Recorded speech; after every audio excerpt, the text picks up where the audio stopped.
Baik, assalamualaikum warahmatullahi wabarakatuh. Selamat pagi, siang, sore, malam. Izin sebelumnya nama saya Renaldi Ananda Radian dari kelas L4607 dengan NIM 1102223226. Di sini saya akan membawakan sebuah materi bahan magnet fisika dasar 2. Yang pertama ada dipol magnet. Magnet dipol adalah magnet di mana kutub yang berlawanan yaitu kutub utara dan selatan berada di sisi berlawanan dari magnet hubungan muatan magnet dan kumpulan medan magnet adalah kutub yang berbeda jika didekatkan akan tarik-menarik, begitupun sebaliknya. Medan magnet dihasilkan oleh sebuah dipol magnet. Nah, simpul arusnya itu merupakan momen dipol magnet. Momen dipol magnetnya itu dilambangkan mu.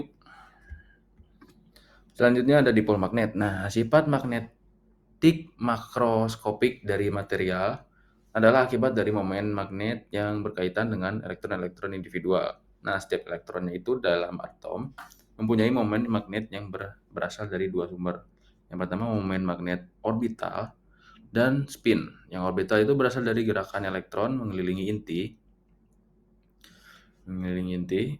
Elektron yang mengelilingi inti dapat dianggap sebagai loop atau berulang terus-menerus arus kecil yang menghasilkan medan magnet yang kecil pula dan mempunyai momen magnet sepanjang sumbu revolusinya. Dan yang kedua ini ada momen magnet spin yang berasal dari perputaran sesuai dengan namanya spin, perputaran elektron pada sumbunya atas dan bawah. Nah, pada bahan magnet, arah momen dipol magnet akan berubah akibat adanya medan magnet luar. Selanjutnya ada pemagnetan.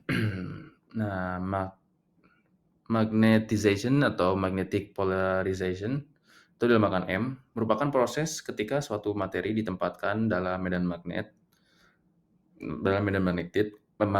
akan menjadi magnet. Nah, medan magnet ini pada bahan dihasilkan oleh persejajaran dipol magnet yang dihasilkan arus pada permukaan yang sering disebut arus permukaan atau arus magnetisasi. Nah, sifat bahan bermagnet itu ada tiga, yaitu diamagnetik, paramagnetik, dan ferromagnetik. Dan di sini ada sebuah ini bukan rumus ini. Ini teori mungkin. B0 itu merupakan medan magnet luar. O dan M itu dalam.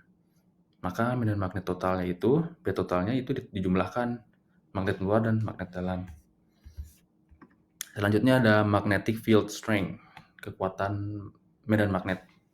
Nah, besar medan magnet yang diberikan hukum Biot-Savart dan hukum Ampere adalah B atau satuan Tesla. Nah, ketika bahan bermagnet diletakkan di dekat magnet eksternal, maka respon magnetisasi benda akan menjadi ambigu. Atau apakah sifat magnet berasal dari magnet internal atau karena magnet eksternal. Nah, alat untuk mengukur respon kemagnetan suatu benda dinamakan magnetometer. Nah, pada magnetometer, H diberikan pada sampel yang akan diukur dan direkam hasil magnetisasinya. Dinamakan M. Sini ada rumusnya ini H sama dengan B per mu M.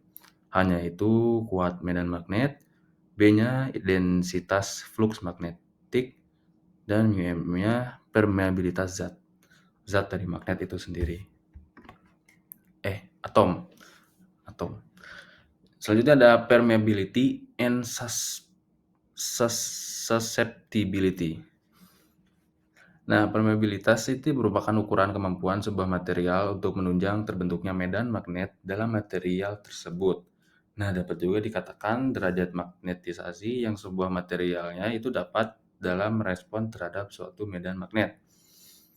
Terus selanjutnya ada susceptibility, bagaimana sifat kemagnetan suatu bahan yang ditunjukkan dengan respon terhadap induksi medan magnet, kecenderungan suatu bahan untuk menjadi bahan magnet karena pengaruh medan magnet dari luar.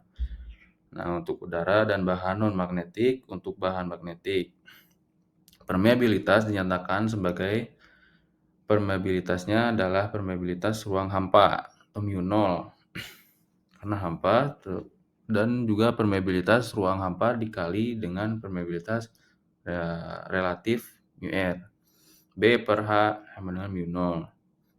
Terus yang keduanya B per H sama dengan mu0 kali ini bukan ya mu0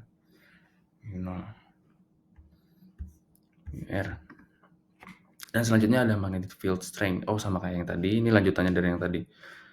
Yaitu besar medan magnet yang diberikan hukum Biot-Savart dan hukum Ampere adalah B, satuan Tesla. Ketika bahan bermagnet diletakkan di dekat magnet eksternal, maka respon magnetisasi benda akan menjadi ambigu. Ambigu, apakah ini alat untuk mengukur respon kemagnetan? Dan ini dapat dirumuskan H sama dengan B per mu M.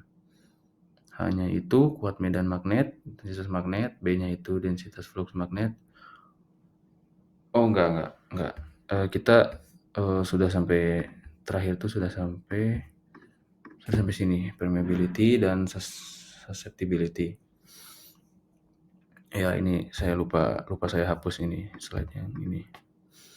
Baik, mungkin itu saja materi yang dapat saya sampaikan.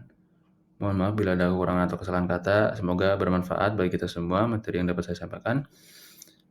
Terima kasih atas waktunya. Mohon maaf bila ada kekurangan atau kesalahan kata. Wabillahi taufiq wal hidayah. Wassalamualaikum warahmatullahi wabarakatuh.